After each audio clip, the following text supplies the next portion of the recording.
नमस्कार दोस्तों, राजस्थान सीरीज में आपका हार्दिक स्वागत है।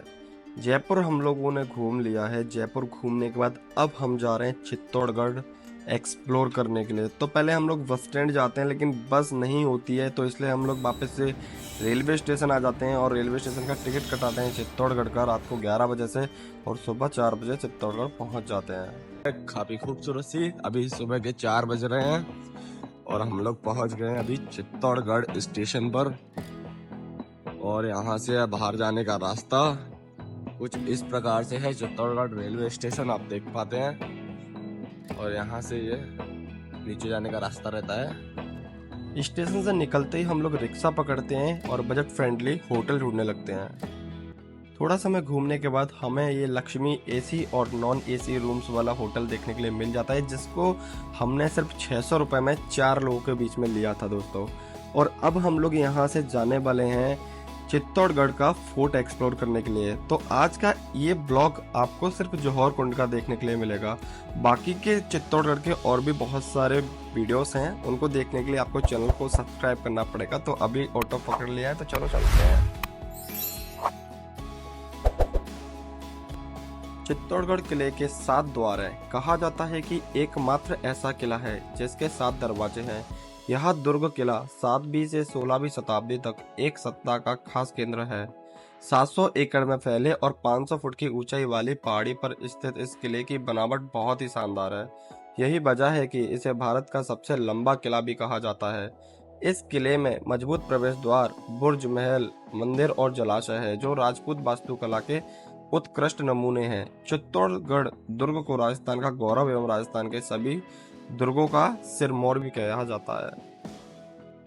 तो दोस्तों, अगर आप लोग भी प्लान कर रहे हैं चित्तौड़गढ़ आने का, तो आपको एक बात बहुत ज़्यादा याद रखनी पड़ेगी। अगर आप लोग यहाँ बाय रोड या बाय किसी भी चीज़ से आ रहे हैं विदाउट अपने साधन के, तो आपको यहाँ पर ऑटो रिक्शा वालों से सावधान रहना पड़ेगा, क्योंकि वो बहुत ज़्यादा एक्स्ट्रा चार्ज करते हैं। तो इसलिए आपको 4 से 5 ऑटो वालों से बात करनी पड़ेगी और अपने चार्जेस को कम से कम कराना पड़ेगा, क्योंकि यहाँ का जो मिनिमम कॉस्ट है जो ऊपर आने का फोर्ट के, तो 30 रुपीज़ पर हेड लगता है। तो आप लोग देख लेना, बार्गेनिंग कर लेना, क्योंकि इतना ज़्यादा चार्ज यहाँ पे आपको नहीं देना है। और आप लोग ये मैप देख रहे हैं दोस्तों, ये पूरा चित्तौड़गढ़ का 13 किलोमीटर का मैप है। आप 13 किलोमीटर में कहाँ कहाँ एक्सप्लोर कर सकते हैं, क्या क्या घूमेंगे, वो सब इसके अंदर बताया गया है। तो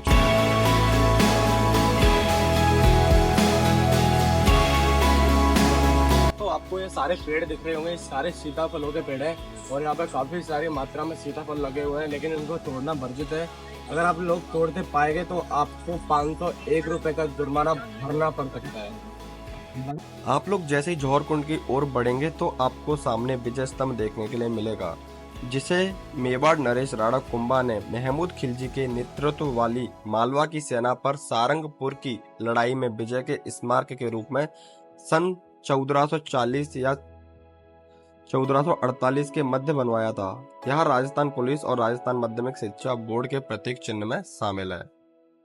अब हम चर्चा करने वाले हैं उस टॉपिक पर जिस टॉपिक के लिए आप इस वीडियो को देखने के लिए आए हैं। तो जौहर कुंड के बारे में अब हम आपको पूरी जानकारी देने वाले हैं। दोस्तों, विजय स्तंभ के ऊपर चढ़ने के लिए यहाँ से रास्ता है, लेकिन यहाँ पर लॉक डला हुआ है। विजय स्तंभ के आप लोग एकदम टॉप तक पहुँच सकते हैं इस वीडियो के द्वारा। कहानी इतिहास के सबसे बड़े जौहर की, जब रानी पद्मिनी के साथ हजारों छत्राणियों ने कर लिया था आत्मदाह। अलाउद्दीन खिलजी ने आज से ठीक 720 साल पहले चित्तौड़गढ़ किले पर कब्जा जमाया था।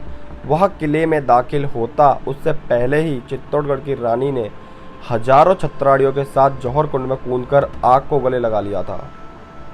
इतिहास में जौहर की गाथाएं भरी पड़ी हैं। ऐसा ही एक जौहर हुआ था आज से तकरीबन 720 साल पहले। यह वो दौरा था जब दिल्ली की सल्तनत पर अलाउद्दीन खिलजी पर कब्जा था। ऐसा कहा जाता है कि जब खिलजी ने चित्तौड़गढ़ किले पर जीत हासिल की तो रानी पद्मिनी ने हजारों छत्राणियों के साथ जौहर कुंड में छलांग लगाकर आत्मदाह कर लिया था। आज भी चित्तौड़गढ़ दुर्ग में वह जौहर कुंड स्थित है। इतिहासकारों के मुताबिक सन 1303 में 26 अगस्त की वो तारीख थी जब रानी पद्मिनी ने हजारों छत्राणियों के साथ जौहर की आग को गले लगाया था। मलिक मोहम्मद जैसी ने 1540 में पद्मावत में जिसका जिक्र किया है। इसके अलावा कई अन्य किताबों में भी रानी पद्मिनी के इस जौहर का जिक्र है। और दोस्तों, अभी इस जौहर कुंड को पूरा भर दिया गया है सरकार के द्वारा। पहले यहाँ पर एक बहुत बड़ा कुआं जैसा रहता था, जो कि आप इमेज में देख पा रहे होंगे। अभी इसको पूरा भर दिया गया है, क्योंकि अब हम आपको समदेश्वर टेम्पल के दर्शन कराने वाले हैं, जिसमें ब्रह्मा, विष्णु और महेश के तीनों स्वरूप हैं। मध्य प्रदेश के परमार वंश के राजा भोज ने यह मंदिर 11वीं शताब्दी में बनवाया था। चालुक्य राजा कुमार पाल ने अजमेर में राजा अरड़ पर विजय प्राप्त कर इस मंदिर में पूजा अर्चना। यह मंदिर वास्तुशास्त्र के हिसाब से बना हुआ है। मंदिर की नींव कमल के फूल की भांति नक्शे पर रखी गई है। गर्भगृह की दीवार 9 फीट आकार के एक ही पत्थर में बनी है। भगवान शंकर की त्रिमूर्ति का निर्माण किया गया है। 1303 ईस्वी में अलाउद्दीन खिलजी ने दुर्ग को जीतकर इसे अपने बेटे फिज्र खान को सौंप दिया था, जिसने दुर्ग के मंदिरों की प्रतिमाएं खंडित कर दी थी, जिसमें समदेश्वर महादेव मंदिर भी था। बाद में महाराणा मोकल ने 1428 में मंदिर का जीर्णोद्धार करवाया, प्राण प्रतिष्ठा की। इसके बाद से ही मंदिर की सेवा पूजा होती रहती है। मंदिर के अंदर पश्चिम द्वार के दोनों ओर 2 शिलालेख हैं, जिनमें इस मंदिर के 11वीं शताब्दी के होने की पुष्टि होती है। चित्तौड़गढ़ किले को कई सारी लड़ाइयों का सामना करना पड़ा है। चित्तौड़गढ़ की धरती की मिट्टी जो है वो आज भी रक्त से लाल रहती है दोस्तों। इस किले ने काफ़ी सारी लड़ाइयाँ खुद से देखी हैं और आज भी ये किला बहुत ही अच्छे वे में बना हुआ है। उम्मीद करता हूँ दोस्तों आपको आज का ये ब्लॉग काफ़ी ज़्यादा अच्छा लगा होगा। चित्तौड़गढ़ किले के जुड़े हुए और भी ब्लॉग देखने के लिए हमारे चैनल को सब्सक्राइब कर लीजिए और अभी जाके वीडियो को लाइक कीजिए। मिलते हैं अगले ब्लॉग में, तब तक के लिए जय हिंद, जय भारत।